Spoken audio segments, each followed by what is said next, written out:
Autolite and its 98,000 dealers bring you Mr. Charles Lawton in tonight's presentation of Suspense.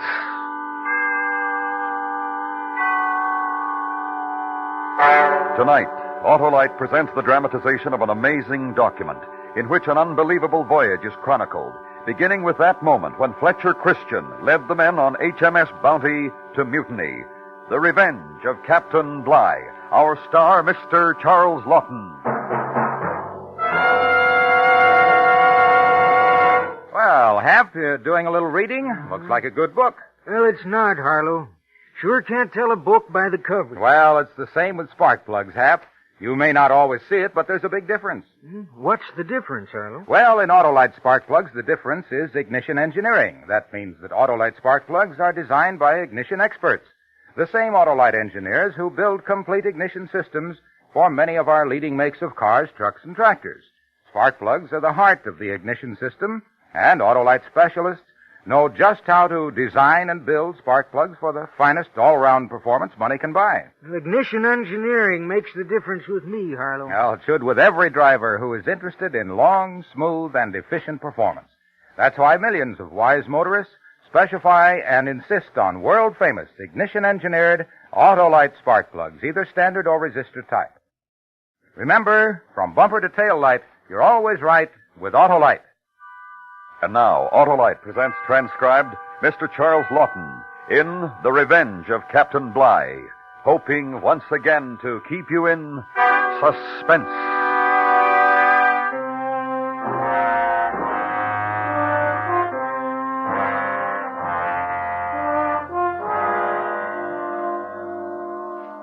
This story is true. It is gathered from the court records and the diary of a naval officer who performed the incredible feat of sailing an open boat some 3,600 miles from the Friendly Islands to Timor, carrying himself and 17 others to safety. It is the story of a man's tenacious hold to life and a principle which he held even more dear. A ruthless disciplinarian, a great man of the sea, a man with one goal, to see justice done.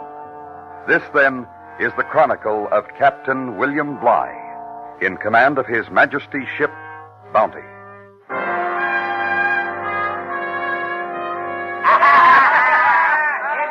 right, now. Get up before we put a shot into you. You hear me? You listen. All right, my lads, now you hear this. I'll do you all justice before I'm done, for I know who's and who. Mr. Christian, you lily-livered wretch. You and the whole besotted lot of you. You'll hang. I'll see you hanged, and your names will be cursed through every ship in His Majesty's Navy. Remember what I say, Mr. Christian. I'll come back. Remember, I'll come back.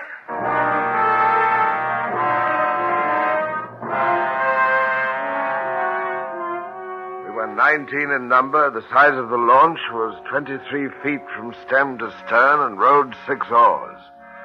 4 cutlasses were our armament and no other arms of any kind. We were cast adrift with 28 gallons of water, 150 pounds of bread, 30 pounds of salt pork, 6 quarts of rum, and 6 bottles of wine. We were so deep and lumbered that there was 7.5 inches of wood amidships between us and the sea. And that's the way it was when we dropped astern of His Majesty's ship Bounty. A ship in full mutiny, commanded no longer by your obedient servant, Lieutenant William Bligh.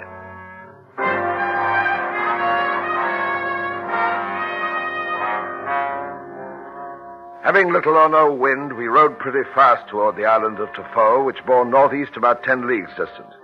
The spirits of the men were low, and I had to do my best to cheer them. For myself, I was resolute. I was going to live to see a trial and vindication of my command. I'd feel a sight better, Captain, if we had an armful of muskets. So would we all, Mr. Hayward. So would we all. But we haven't. And must make the best out of what those scurvy knaves have given. In with a will, lads. Captain Bligh won't let you down. You'll all live to swill ale and pinch a bit of strawberry jam again. Mark my words. That boat is almost hull down, Captain. Aye, they're bound for Otaheite. They flatter themselves with the hope of a happier life on that island than they can enjoy in England. I heard some of the men talking about the women there a few days ago, sir. But I never believed that it would lead to mutiny. This. Well, it has it not, Mr. Hallett? And like true British sailors, we must take the good with the bad. Am I right, lads? Our task is to forget the past until an opportunity presents itself to remember. Then we'll have justice. Meanwhile, we'll put in at the fore and take stock of our position. Give us a song, lads.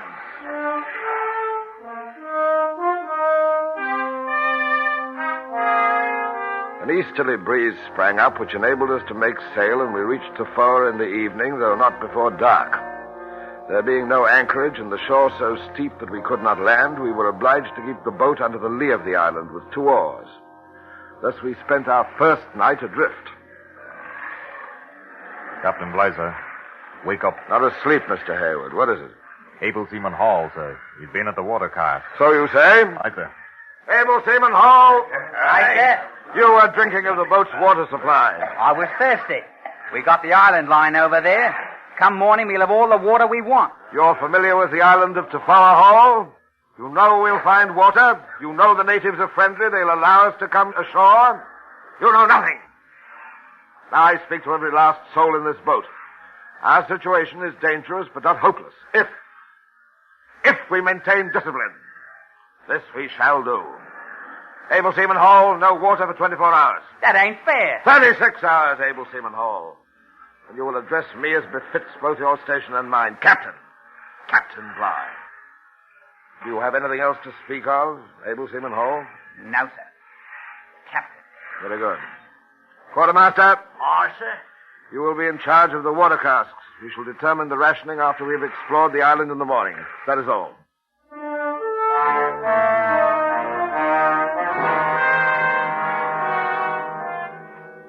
As I saw it, it had to be that way. These few men loyal to me were going to live. I would see to it. And to live meant measures which in their very harshness could mean the salvation of us all.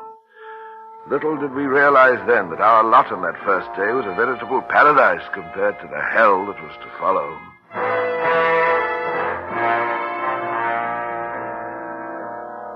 At daybreak, a very nasty squall arose, and we were in imminent danger between wind and wave of swamping.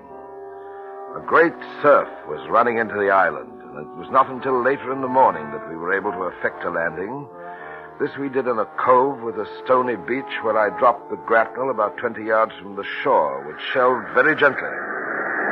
Grapnel holding, sir. Very good. Mr. Hallett. Aye, sir.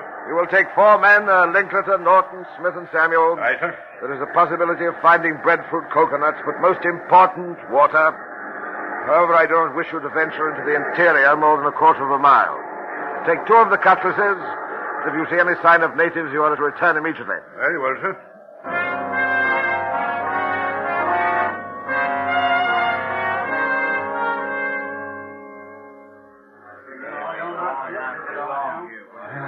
They've been gone for over an hour, Captain. I am well aware of the time of the day, Mr. Hayward. Well, sir, I was wondering, perhaps they've run afoul of the natives. In which case, if we followed, we could do no better than run afoul ourselves. No, Mr. Hayward, without musket and pistol, we dare not take the risk. Aye, sir. These islanders, all of them, Mr. Hayward, treacherous. You must remember that. If anything were to happen to me, you would be next in command. I give you warning now, for I've sailed these parts. You must behave with the utmost circumspection. Undertake no landing unless you take reasonable precautions, such as we do here, lying at anchor from the shore. Better wet feet than cut throat. Aye, I'll remember, sir. Captain, I see them, sir. Up on the bluff there. They're running. It's natives. Natives after them. Oh, look. They're even great bloody stones. Hurry! Quartermaster. Oh, sir. There's over 100 of them. 2. Our lads will never get down in time, sir. We'll give them every chance to, Mr. Hayward, until it is no longer safe to remain. Go! One of our lads is down. Look. Who is it? Can't see. He got bashed by one of them bloody stones. Get to your oars, lads. I can see Mr. Hallett, sir. I can recognize him and Smith. Samuel and Linklater. It's Norton they've hit up there. How you look at the doing, sir. That's enough, Mr. Hayward. Heave the grapnel, quartermaster. We'll stand by with oars. I can't. It's foul, Captain. I can't move it. Get another hand on the line, quartermaster. Give the lands a hand over the side. Now heave, lads. Heave for your lives. Get down, Captain. Get down here.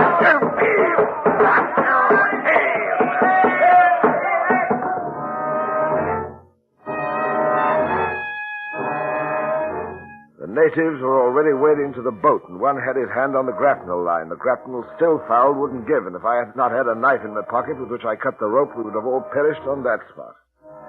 As it was, their attack with the heavy stones, which the natives threw with great accuracy and skill, disabled a number of us, including Mr. Midshipman Hayward.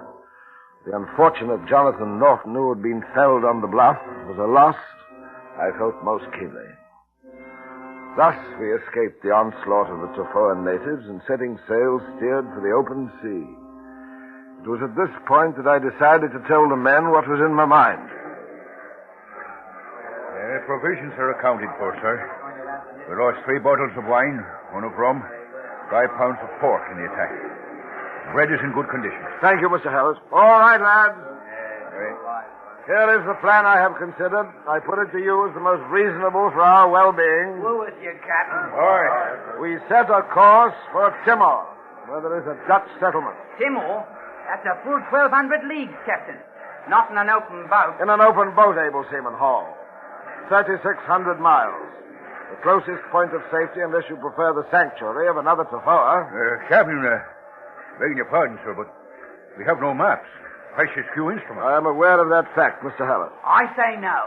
Without provision, and overloaded as we are. I am not asking permission, lads. I am saying thus and thus.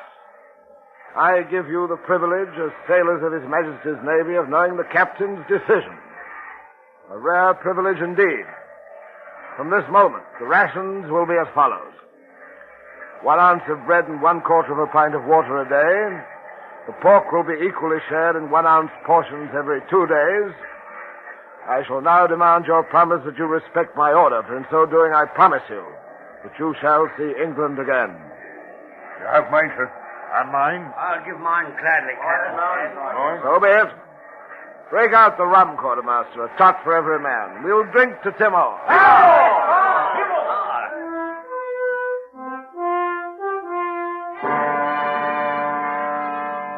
And we bore away across a sea where the navigation is but little known.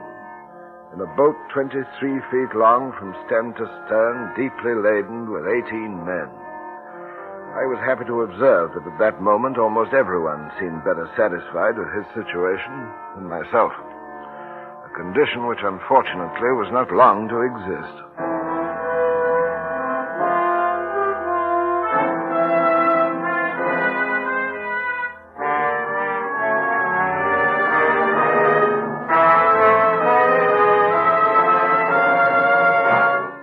Autolite is bringing you Mr. Charles Lawton in The Revenge of Captain Bligh. Tonight's presentation in radio's outstanding theater of thrills, Suspense.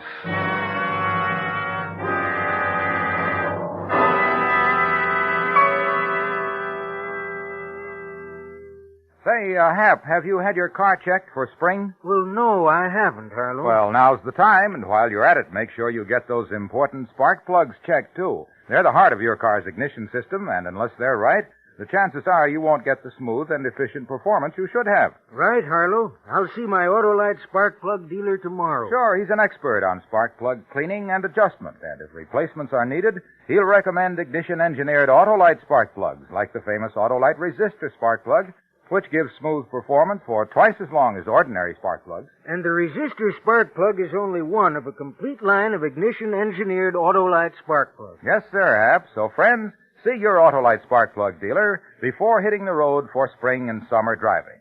If replacements are needed, have him install a new set of those world-famous ignition-engineered Autolite spark plugs, either standard or resistor type. Remember, from bumper to tail light, you're always right with Autolite. And now, Autolite brings back to our Hollywood soundstage Mr. Charles Lawton in Elliot Lewis's production of The Revenge of Captain Bligh, a true report, well calculated to keep you in suspense.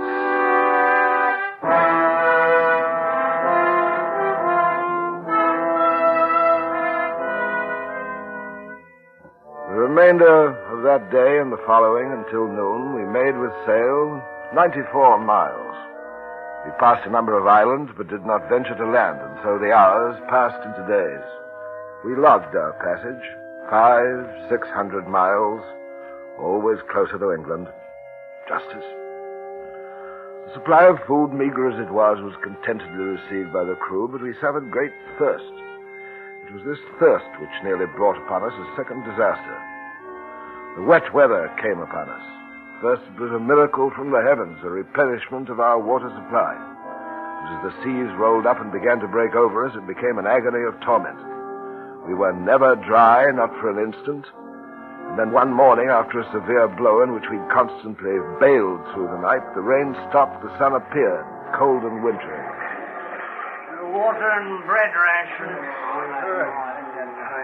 It's a misery, sir. All those islands lying so close and we can't put in for provisions. I know, Mr. Hayward. I may tell you I've thought of it often. The temptation is great, but we must go on. It's an odd thing, sir. A few days ago I didn't mind.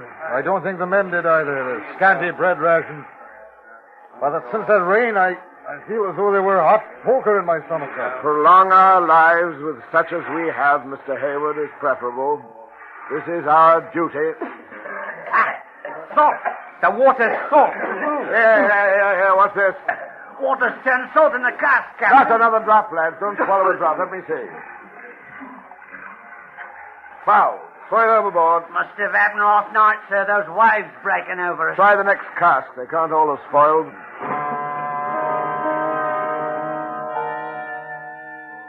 Salt. An ocean of salt about us and in the boat. In the precious water casks. Not a gill fit to drink. An ocean of salt. Now the sky was cloudless.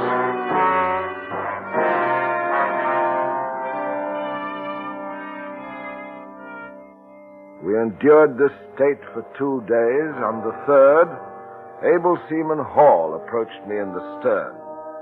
I was readily apprised of what was to come by observing the furtive expressions on the faces of half a dozen or so of the men near him. Captain? What is it, Hall? Your station is forward. Beg permission to speak to the captain, sir. Permission granted. Me and some of the men, sir. We've been talking. Them islands we passed a day ago, and more on the lee horizon. We respectfully request you to put in for water afore we all perish from thirst. No. Sir. My answer, able seaman Hall, is no. All of you. Do I have to remind you again of Tafoa, of Jonathan Norton? There are clouds building up to the north. Perhaps in a few hours we shall have rain. And if we don't, Captain? Then we'll wait. The rains will come again. In the meantime, we will wait. Wine, then, Captain. We've still got the wine. Give us a sup of that. Mr. Hallett. Aye, sir. Fetch me those wine bottles. Aye, sir. The wine will remain by my side. Whosoever desires to partake of it without my express orders will do so at his own peril. Do I make myself clear? Able Seaman Hall, the interview is over. You may return to your station. Captain, you... Aye. Sir.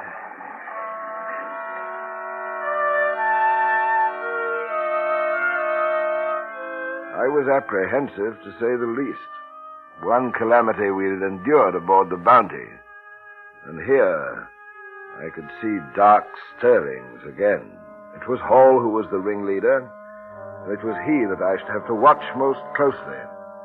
Beside the boat watch, I set another in the stern between Midshipman Hallett Hayward, Mr. Samuel the clerk, and myself. A watch to prevent mutiny.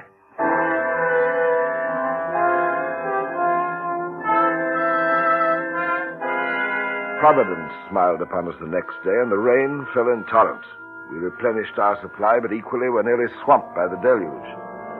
In the afternoon, we saw many birds about us, boobies and noddies, but none alighted to nourish us by their presence. In that great expanse of sea, distance was measured by sameness. It might have been 1,000 miles we had sailed, or 10,000. By my reckoning, we were now approaching the coast of New Holland. Our appearance was shocking, and several of my people were half dead. I resolved, therefore, to risk all and make a landing on one of the New Holland group, if such it was. This, a day and a half later, we did, without incident. It's a very small island, sir. There's not much here, I'm afraid. Did you see a sign of natives? No, sir. Then we are at least fortunate in that. The men found some oysters, sir. They're bringing them in now. That's about all. Oh, a few berries. Very good, Mr. Hayward. Now listen to me, you, Mr. Hallett, and you, Hayward. We can't remain here. If once the men accustom themselves to this place, we shall have great difficulty in making them return to the boat. I know, sir, but don't you think a few days... I do not. A few days and we shall have lost the will to continue on. There is a goal to be reached, Timor. The settlement where the processes of law may be effected. I purposely chose this island in the hope that it was not inhabited. But over there, from there may come the danger. It, too, may be uninhabited. And if it is not, these natives are a seafaring people. You have not perhaps seen their canoes, Mr. Hallett. Take my word, we are even now more than likely observed. No, we must get under way before sunset.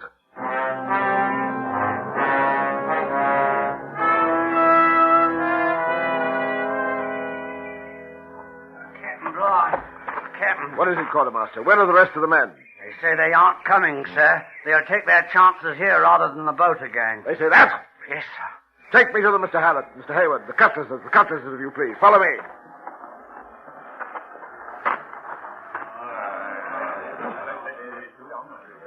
I have ordered you into the boat. I repeat that order. Captain, we can't. We're off dead, sir. Able Seaman Hall, step forward. Forward!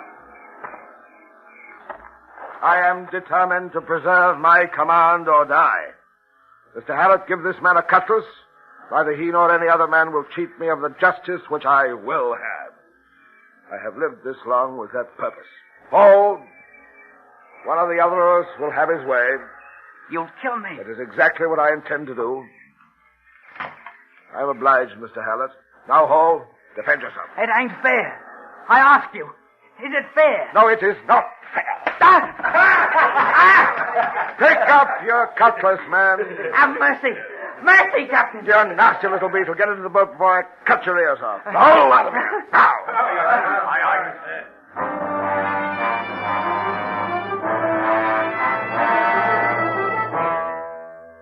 I had maintained discipline, but at what risk I did not know. The men had laughed at Hall's discomfiture, but I knew that unless our lot was soon bettered, their laughter might soon turn to growling. For the next few days, however, I must admit that I was pleased with their renewed confidence, all except for able Seaman Hall, who upon occasion cast glances which were laden with villainy. His last attempt to defeat my purpose occurred in the early gray morning, 39 days since the mutiny on the Bounty. I awoke from restless sleep to discover Hall, who had the watch, tearing at a booby bird which he had a moment ago captured. You! Hall! You foul excuse for humanity. We are to share out and share alike. I will not stand for any more. You think that I do not suffer as you, all of you? I thirst and hunger. I brought you more than 3,000 miles in this twig. We're alive. In 2 days, maybe, we should reach Timor. I have lived to see justice done. It will be done. I have lived because it is my duty to bring you men who have been loyal to me to safety. This, too, will be done. Do you hear me? Mr. Hayward, you will divide the bird amongst the men, equal shares. The blood will be given to the weakest, Ledward, LeBogue, and Nelson, and a dollop of rum for the rest.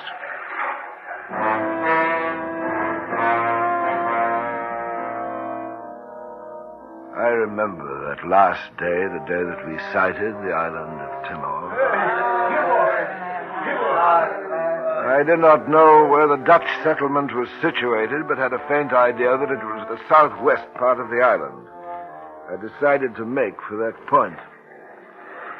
If it's inland, sir, or even slightly hidden from view, Captain, we may pass the settlement, never know. Sir, the winds and currents are unfavorable. We may be blown further out to sea. I beg of you, let us put in now. Regain our strength before we go on to the settlement. Break out the oars. We shall keep her on course with the oars. No, Captain, no. The oars! Sir, Hold your tongue, Mr. Hayward. I've already given the order. We land at the settlement and at no other place.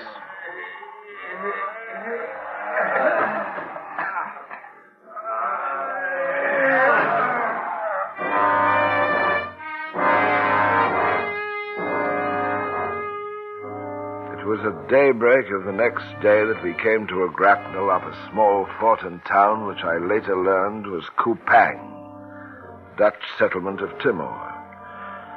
Among the things which the boatswain had thrown into the boat before leaving the Bounty was a bundle of signal flags and the Union Jack.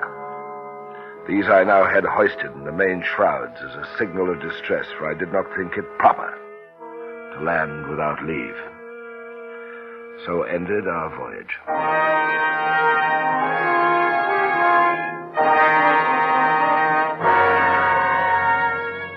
Captain Bligh returned to England and saw that his justice was done.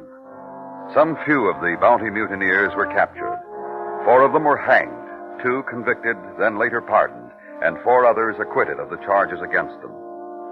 Concerning the remainder, led by Fletcher Christian, they were never apprehended. However, their descendants may be found in person, living a now peaceful life on Pitcairn Island, deep in the wide latitudes of the Pacific Ocean.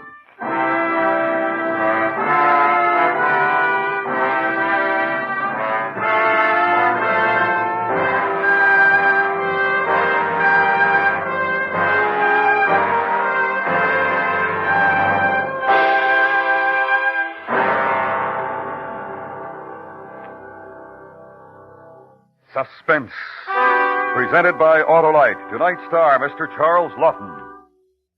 This is Harlow Wilcox for Autolite, the world's largest independent manufacturer of automotive electrical equipment. In 28 plants from coast to coast, the men and women of Autolite build over 400 fine products for cars, trucks, tractors, planes, boats, and industry. Autolite contributes its manufacturing experience and skills to the fields of transportation, electronics, agriculture, die casting, and plastics. The Autolite name is famous all over the world for products of unsurpassed quality and performance. In service, too, Autolite facilities are worldwide. Wherever you travel, you'll find trained experts prepared to serve your technical needs. So, for superior products, always look for the name Autolite, because from bumper to tail light, you're always right with Autolite.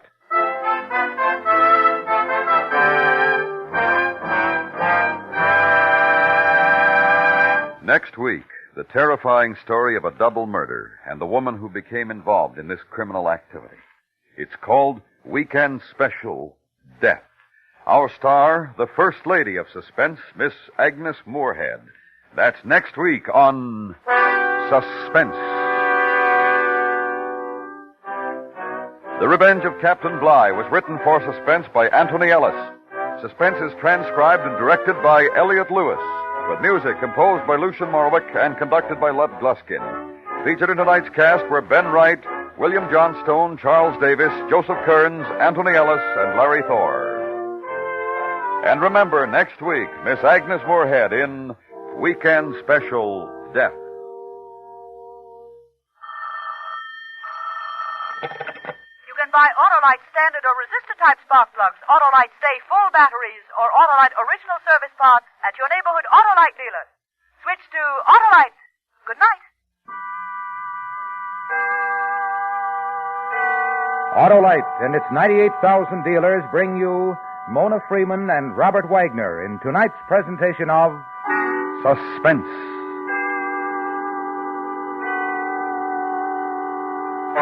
Tonight, Autolite presents the true story of an attempt to escape to freedom, in which it has been necessary to change the names of all principal participants in order that their survivors, still imprisoned, may live.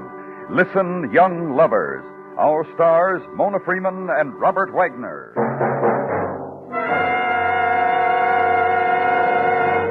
Say, Hap, what's your favorite flavor? Chocolate, Harlow. Why? Well, everybody has a flavor preference, but on something really important, they sometimes take anything. Like what, Harlow? Like a new part for a car's electrical system, Hap. When you need a new contact set, for example, you should always insist on one exactly the same as that installed by your car manufacturer. And on my car, that means Autolite, eh, Harlow? Yes, sir, Hap. Autolite builds complete electrical systems for many of our finest cars, trucks, and tractors.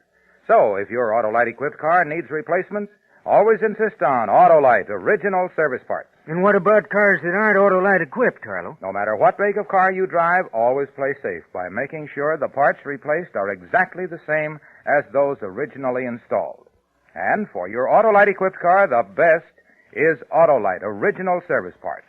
Remember, from bumper to tail light, you're always right with Autolite. And now, Autolite presents transcribed Robert Wagner and Mona Freeman in Listen, Young Lovers, hoping once again to keep you in suspense.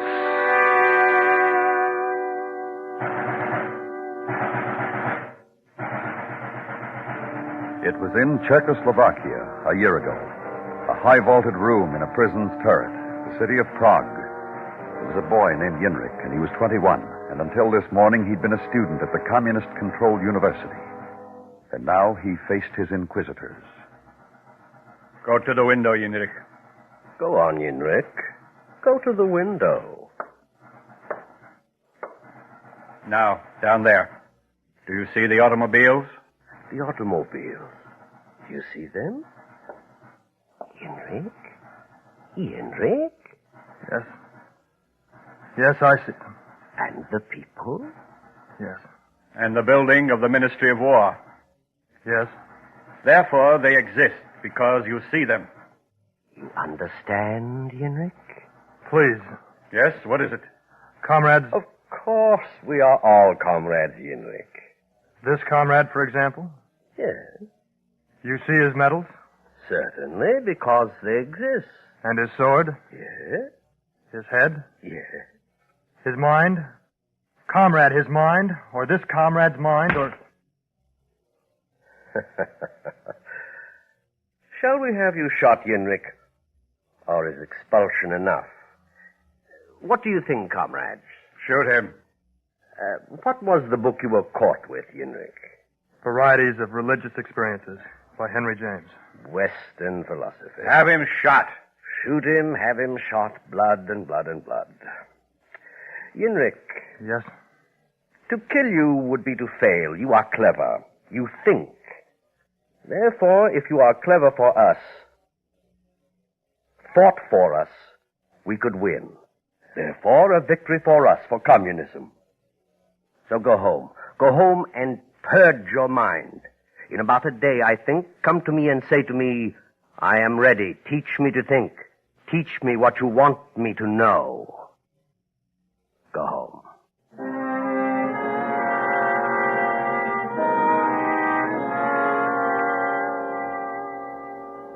And for this they expelled you? For daring to read? For daring to think? For this, Mulata. This that they have done to you. Yes. After it will come arrest, and torture, and imprisonment, and the labor camp. Mulata. And death. As it came to Mikolash, who also was a student, who also read of alien philosophy. Mulata. Death, death. Stop it. We speak of it no more, Mulata. What time is it? It's almost the hour of... Turn on the radio, then.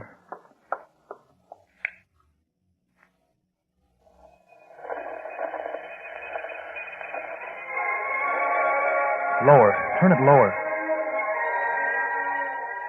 Yenrik, Yes? come here to me. Close to me. And sit with me. And watch the fall of night. And hold me. Mulata. Gentle Mulata.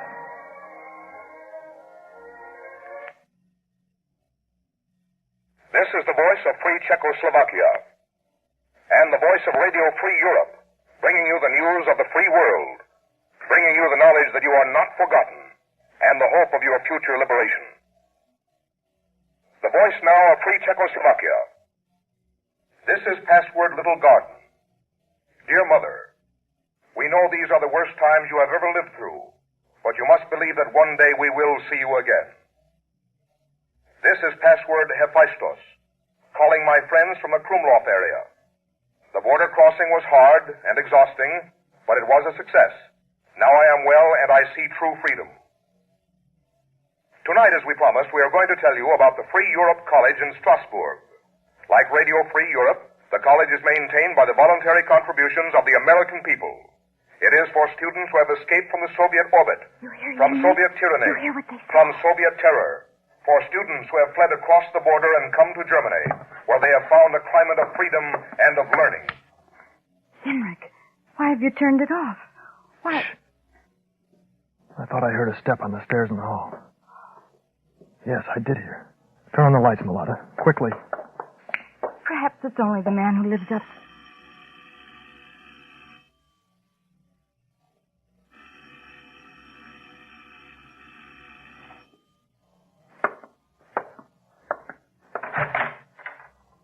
Stepan. Comrade Stepan, who was walking the streets in loneliness and in regret, and who thought to call on a friend, on a comrade. May I? Come in. You know Mulata? Of course.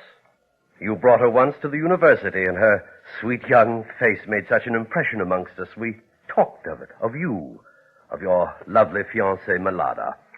Why are you here? I told you. It was a night of loneliness and of regret. Ah, how harsh we were with him, Mulata, with your love. How almost brutal. What savage blows we struck against his sensitive brain. And I became concerned for him. I became... But you're a young man, a man of intellect, of perception. And see him. See his face. How he knows I lie. How he knows I have no concern for him, nor pity, nor rage. But you have such emotions for him, Mulata, and love also. Then tell him, convince him, take his hand, and lead him back to us with your young love. For this, that one day and soon, your gentle arms will not have to cradle his corpse. Tomorrow, Yenrik, and we will welcome you back with such warmth, such joy. Good night, Yenrik. Mulata.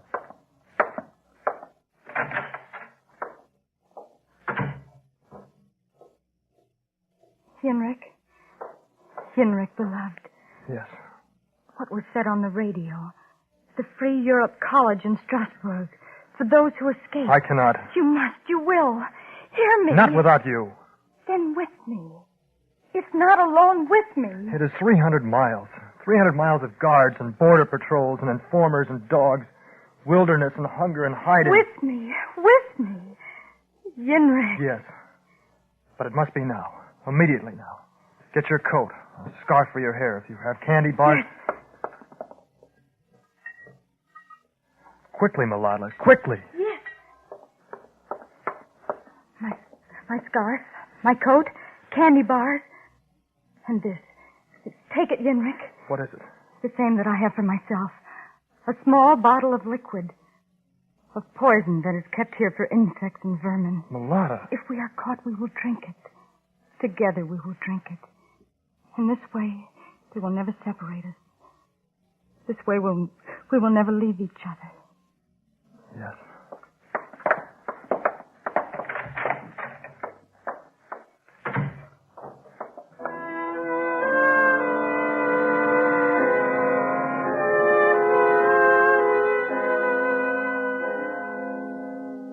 A thing they had talked about for a long time, now decided.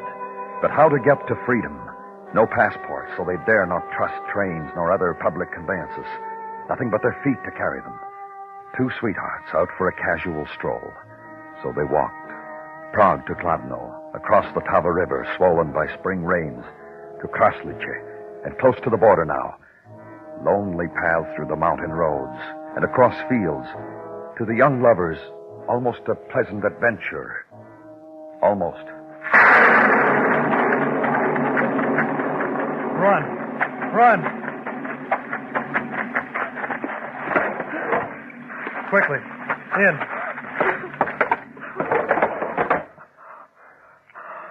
When the rain came, when the lightning struck that tree back there, and the thunder, I prayed for a shelter for you. And now there's a barn. Now there is shelter. No, whatever it is, Mulata, no.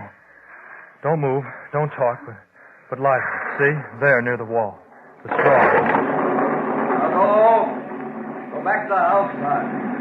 The colt will be born. I will call you, and you will name. Don't breathe. Don't move.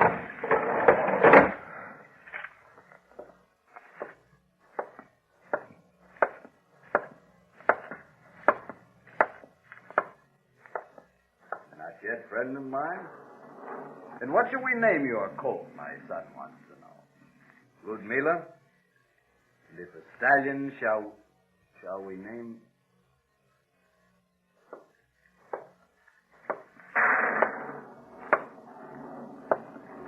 Out. Out, or with this pitchfork. Now, let me look at you. Step closer to the light. Two of you. Two of you now. We're not thieves. No? Truly, we're not thieves. Then what? Hikers. Throw down your papers, then, so I'll know it. Well? There are no papers. Refugees? Yes. From what? Terror. The government of Czechoslovakia? Yes. I throw down the pitchfork for whatever symbol you wish to make of it. I am your friend. Oh, how grateful. Hush, hush. Now listen to me. Yes? Sleep. And at dawn I'll wake you. With directions to the border, which is nearby. And there is a guard I know who is there. And I will send you to him, and he is a friend. And he will show you how to get into Germany. I envy your courage.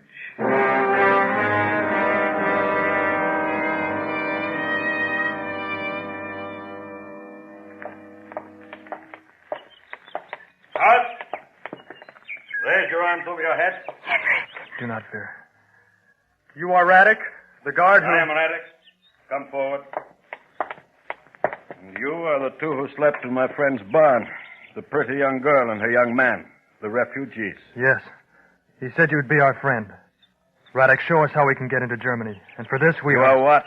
grateful, because he was kind, as you are kind. And a final act of kindness. You're under arrest. Oh, no. Yes, I say it. You are under arrest.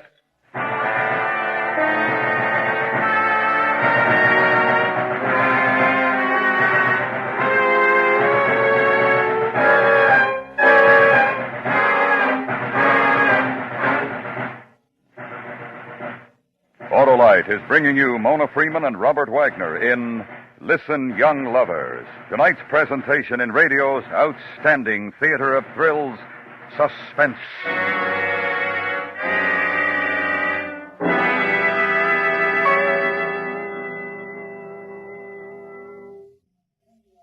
Say, Hap, you wouldn't buy ice cream without specifying the flavor, would you? Of course not, Harlow. And yet many drivers get new parts for their car's vital electrical system and never know what they're taking. They're taking a big chance. They sure are, Hap. Every car has an electrical system which has been designed for that particular make of car. When parts need to be replaced, the wise owner will insist on original service parts exactly like those first installed. Like Autolite original service parts for Autolite-equipped cars, eh, Harlow? Right, Hap. Autolite original service parts for the coil, distributor, starting motor, generator, and voltage regulator are designed to work together as members of a perfect team. No matter what make of car you own, get parts exactly the same as those installed by the manufacturer. Then you'll be sure of safe and efficient operation. On Autolite-equipped cars, insist on Autolite original service parts. Because, from bumper to tail light, you're always right with Autolite.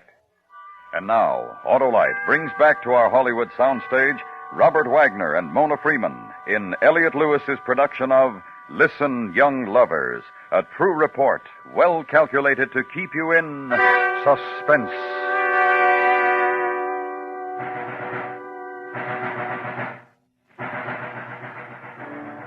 Betrayal. Escape to freedom, which was a thing of loneliness and of sobbing and of storm, halted now, and betrayed. Made futile by a man who had given them a night's sleep in his barn and spoke gently of refugees and of courage and of help to be had from his friend, the guard. And while they slept, informed to the man of the automatic rifle who stood guard on the Czech-German border, who was communist, who was called Radek. Lambs, lost little lambs, to have huddled in his barn from the storm. To have believed such as him to come so innocent to the slaughter. To Radek. And you would kill you, if you try something. Her of the pretty young face. Not her. Perhaps, if a tear fell on such a soft cheek. Come, move. Move. Where do you take us? To the hut there, where there is a phone, where I call the proper authorities.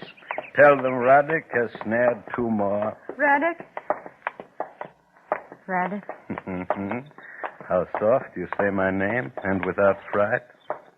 The thing you said. What thing? That you would kill him. If he wants it, if he must pretend to you, he is a hero. He is no hero. Good. Not a hero. Something else. Mulata. Something else you are. Coward and traitor.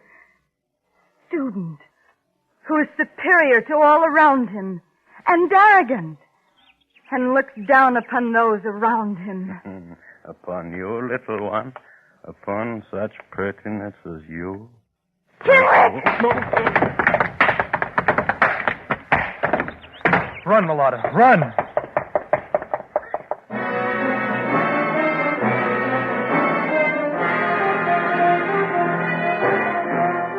The trick, and run. Run across the border into eastern Germany, and keep running. And behind them the shouts of clamor and the baying of dogs. And like animals, hide. Run again into darkness and under the shield of night. Exhausted sleep. Dawn then, and the highlands of eastern Germany to walk, and the forests of Bomerwald.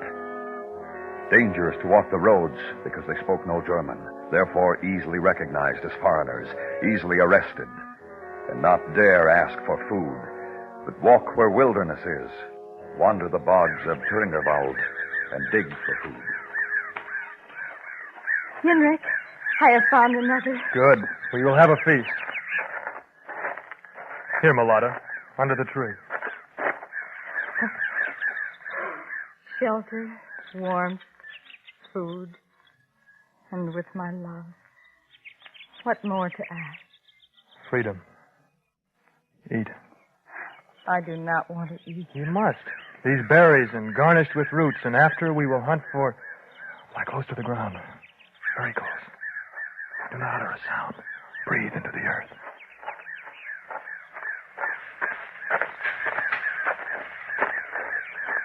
Kaninchen. Kleine, wilde Kaninchen aus dem Wald. Und ich bin der Jäger. Und ich habe euch gefunden. Und euch gefangen. Geht auf! Und ich töte euch! We are refugees. We're not dangerous. We are but... Sie sprechen. Die wilden Kaninchen sprechen. He doesn't understand us, Mulata. And his look as if he were mad. But his pistol, he holds it so close to your face. He will kill you. He will. Ich habe euch vom Wald gesehen. Sie aßen gerade. What? Essen. So. Hungrig. He's hungry. The sign he makes. Give them to him. Give him the roots and the berries. Take them. Please take them, old man. Nein. You are hungry. Take them. We will find others. Dankeschön. Oh, Henrik, hold me. Hold me.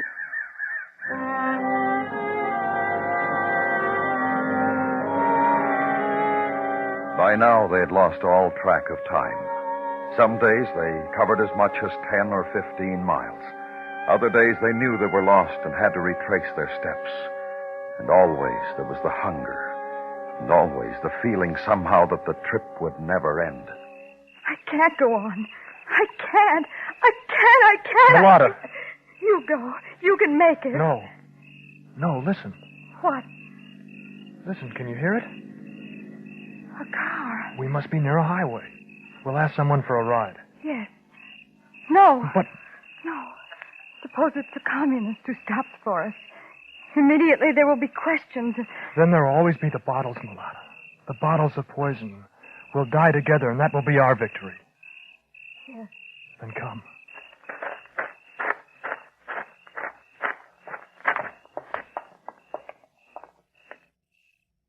Henrik. Yes. Pray. Yes. Was there ever such a prayer? That a vehicle should come by? That the driver of the vehicle be not a communist?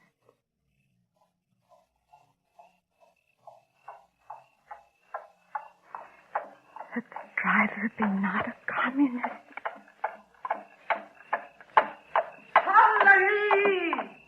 Please, will you give us a ride? Sie sprechen nicht Deutsch? Nein, we don't speak German. We're Czech. Kinder, children. Get into the wagon, quickly. Get down on the floor. The car approaching has a spotlight. It is a patrol car. Quickly, quickly.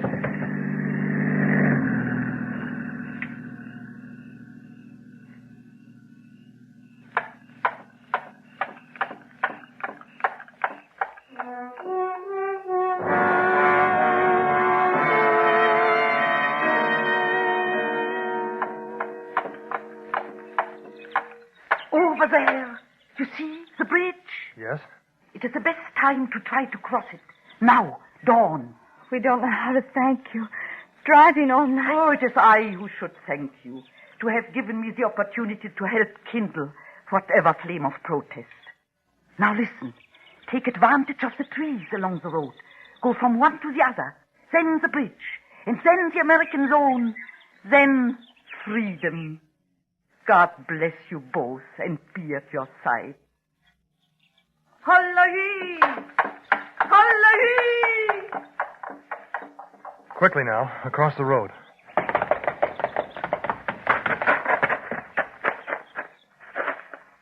Now, as the woman said, from tree to tree. Yes. All right? Yes. Now.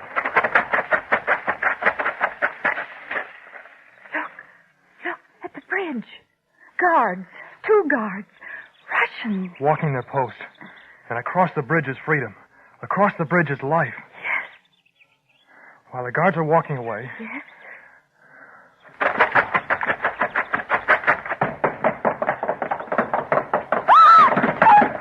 Mulata, get up. Quickly before the guards.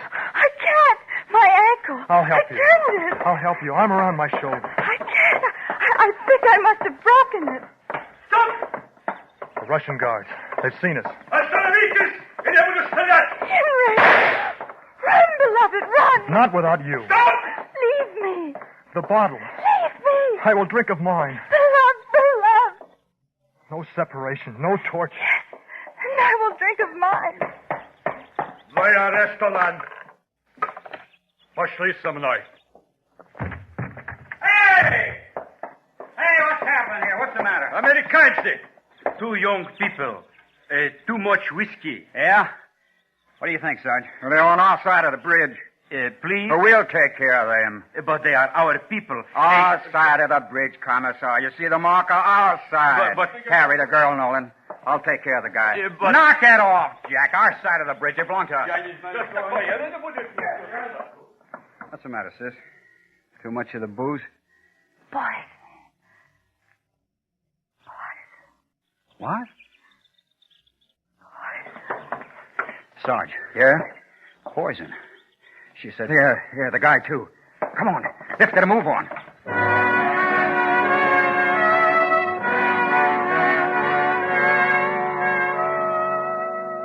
Radio Free Europe, brought to you by your friends in America. The voice now of Free Czechoslovakia. This is Password Greenbauer, calling all our friends in the area of Prague. We have recovered now from the poison, and we have married. We attend now the Free Europe College in Strasbourg. Students who escaped the Russian orbit are welcome here. We wait for you with open arms. There is freedom here, and the teaching of ideas. Free ideas for which millions have been and are still ready to die. I hold out my hand to all of you. And this is Password Traviata, calling Yilova region. Greetings and remembrances to all our dear friends. We wait for you. We greet you from a free world.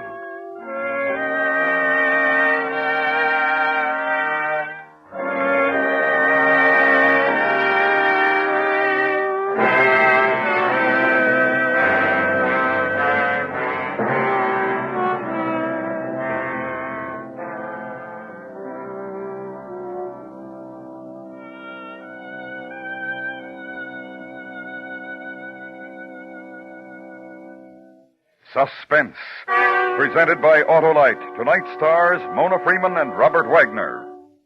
A few weeks ago, the $100,000 Autolite family charity drawing ended. Since then, 47 regional drawings have been conducted under the supervision of member clubs of the American Automobile Association. Tomorrow in New York City, the national drawing will be held. A distinguished committee of civic, religious, and charity leaders will witness the event as your representatives. The first person whose name is selected will designate $50,000 in cash to any charity or charities he or she wishes. The next person will designate $20,000, and the third person selected will designate $5,000 to his or her favorite charity. The next 22 persons named will designate sums of $1,000 to $3,000 each to charities they choose. The persons selected in tomorrow's drawing will be notified by mail this week. And now this is Harlow Wilcox speaking for the entire Autolite family, thanking each and every one of you who registered.